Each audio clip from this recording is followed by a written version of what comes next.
নমস্কাৰ চাবিদসকল অসম চৰকাৰৰ এক শেহতীয়া নিৰ্দেশনা যাৰ ফলত চৰকাৰী কৰ্মচাৰীসকলৰ মাজত হাহাকাৰৰ সৃষ্টি হৈছে আৰু এই ক্ষেত্ৰত আপোনালোকে হাহাকাৰ কৰিবলগীয়া একোই নাই আমি আপোনালোকক সুন্দৰভাৱে বুজাই ক'বলৈ ওলাইছো আৰু অন্যথা আপোনালোকৰ দৰমহাত এয়া আপোনাৰ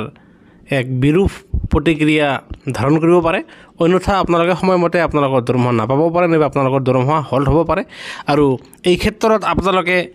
কৰোনীয় ভালেখিনি কাম আছে আপোনালোকে ভিডিঅ'টো সম্পূৰ্ণ চাব আৰু যাৰ ফলত এয়া আপোনালোকে চাব ফিন আসামৰ আপোনাৰ শেহতীয়া আপডেটৰ বাবে এক শেহতীয়া খবৰ যেটো এইটো আসাম সেক্ৰেটাৰিয়েট দিছপুৰ গুৱাহাটীৰ ফালৰ পৰা প্ৰকাশিত এক শেহতীয়া খবৰ আৰু এই খবৰৰ ভিত্তিত আপুনি অসম চৰকাৰৰ অধীনত যিকোনো বিভাগত কৰ্মৰত চৰকাৰী কৰ্মচাৰী নহওক কিয় আপোনালোকে তৃতীয় বৰ্গৰ কৰ্মচাৰী নাইবা চতুৰ্থ বৰ্গৰ কৰ্মচাৰী নাইবা দ্বিতীয় তাৰ মানে প্ৰথম দ্বিতীয় তৃতীয় চতুৰ্থ আপোনালোকে যি বিভাগৰ কৰ্মচাৰী নহওক কিয় সকলো চৰকাৰী কৰ্মচাৰীসকলৰ কাৰণে এয়া অত্যন্ত জৰুৰী আৰু যাৰ ফলত আপোনালোকে এই জুলাই মাহৰ 17 তাৰিখৰ ভিতৰত আপোনালোকৰ যাৱতীয় তথ্যপাতিসমূহ তাত জমা দিব লাগিব আৰু যেটো আপোনালোকৰ ফিন আসাম পৰ্টেলতহে আপডেট কৰা হ'ব অন্যথা আপোনালোকৰ দৰমহা সম্বন্ধীয় আপোনালোকৰ মাহেকীয়া যি বিল আছে সেই সম্বন্ধীয় তাত প্ৰভাৱ পৰিব পাৰে আৰু হেহে আমি আপোনালোকক পনে দেখাবলৈ ওলাইছো যাতে ভিডিঅ'টো অধিক দীঘল নহয় আপোনালোকে ইয়া চাব যেটো পঠোৱা হৈছে additional chief secretary principal secretary commissioner of special secretary আৰু যেটো আপোনাৰ বিষয়বস্তু হল capturing date of birth retirement age date of entry into government service PAN details and spouse name of employees in Fin Assam তাৰ মানে আপোনালোকৰ ফিন আসাম পৰ্টেলত আপোনালোকৰ জন্মৰ তাৰিখ আপোনালোকে অৱসৰ গ্ৰহণ কৰাৰ তাৰিখ আপোনালোকৰ চৰকাৰী চাকৰিত যোগদানৰ ডেট আপোনালোকৰ পান ডিটেইলছ পান কাৰ্ডৰ নম্বৰ আনহাতে আপোনালোকৰ জিপিএফৰ যি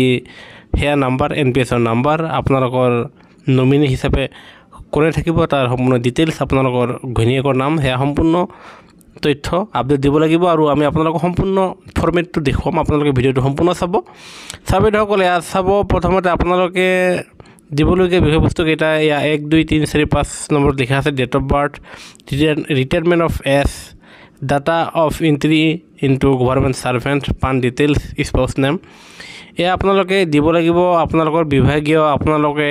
আপোনালোকৰ যেটো বিভাগত কৰ্মৰত সেই বিভাগৰ আপোনালোকৰ ওপৰৰ পৰ্যায়ৰ যি অফিচ আছে সেই অফিচত আপোনালোকৰ বিভাগীয় কৰ্তৃপক্ষৰ আপোনালোকৰ অফিচত হেয়া জমা দিব লাগিব আৰু যেটো এয়া এক শেহতীয়া জাননী আৰু এতিয়া আমি আপোনালোকক সেই ফৰমেটটো দেখুৱাম আপোনালোকে এয়া চাব সেই একেই জাননী আপোনাৰ ৰাজ্যৰ চৰকাৰী শিক্ষক কৰ্মচাৰী সকলেও আপোনালোকে দিব লাগিব আনহাতে প্ৰথম দ্বিতীয় তৃতীয় চতুৰ্থ বৰ্গৰ সকলো চৰকাৰী কৰ্মচাৰী সকলে দিব লাগিব আৰু এই ক্ষেত্ৰত এয়া এক শেহতীয়া 8 জুলাইৰ শেহতীয়া খবৰৰ ভিত্তিত এয়া আপোনাৰ যোৱাকালিৰ শেহতীয়া খবৰ য'ত আপোনালোকৰ শিক্ষক কৰ্মচাৰী সকলেও হেয়া জমা দিব লাগিব আৰু এয়া আপোনাৰ লাষ্ট ডেট এয়া চাব এয়া 15 তাৰিখ 7 মাহ 2024 তাৰ মানে জুলাই মাহৰ 15 তাৰিখ আৰু যেটো আপোনাৰ 16 তাৰিখৰ ভিতৰত এয়া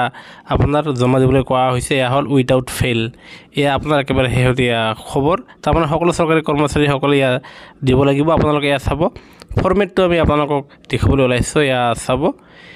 আপোনাৰ কৰ্মচাৰী সকলৰ ফিন আসাম পৰ্টেলত 1 নম্বৰে চাব আপোনালোকৰ নাম আপোনালোকৰ জিপিএফ নাইবা প্ৰাণ OPS হলে তেওঁলোকৰ কাৰণে জিপিএছ হয় এনপিএছৰ কাৰণে প্ৰাণ নম্বৰ হয় এয়া আমি বুজাই কৈছো আপোনালোকৰ একাউণ্ট নম্বৰ আপোনালোকৰ বেংক নাম বেংক ডিটেইলছ আপোনালোকৰ বেংকৰ IFSC লাগিব আপোনালোকৰ সাৰ্ভিস ডেজিগনেশ্যনটো লাগিব আপোনাৰ নেচাৰ অফ এমপ্লয়ি হেয়া লাগিব ডেট অফ বাৰ্থ লাগিব gender PAN details date of entry into gov service কেতিয়া জয়েন কৰিছিল হেয়া লাগিব মেৰিটাল ষ্টেটাছ মেৰিড নে আনমেৰিড হেয়া লাগিব স্পৌজ নেম ঘৈণীয়েকৰ নাম লাগিব ৰিটায়াৰমেন্ট এজ আপোনালোকে কেতিয়া কোন চনত গ্ৰহণ কৰিব অৱসৰ হেয়া লাগিব আৰু যাৰ ফলত এয়া আপোনাৰ ডিডিৰ ফালৰ পৰা হেয়া লাগিব আৰু যতে আছাব তলত আপোনালোকৰ নাম লাগিব আপোনালোকৰ ডেষ্টিনেশ্যন আৰু আপোনালোকে মানে নেম অফ অফিচ নাইবা স্কুল নে কোন অনুষ্ঠানত আপোনালোকে কৰ্মৰত হেয়া দি আপোনালোকৰ ওপৰৰ বিভাগীয় কৰ্তৃপক্ষক আপোনালোকে হেয়া সাবমিট কৰিব লাগিব আৰু আপোনালোকে যদি নিশ্চয় বুজি পাইছে তো লাইক এটা দিব আনহাতে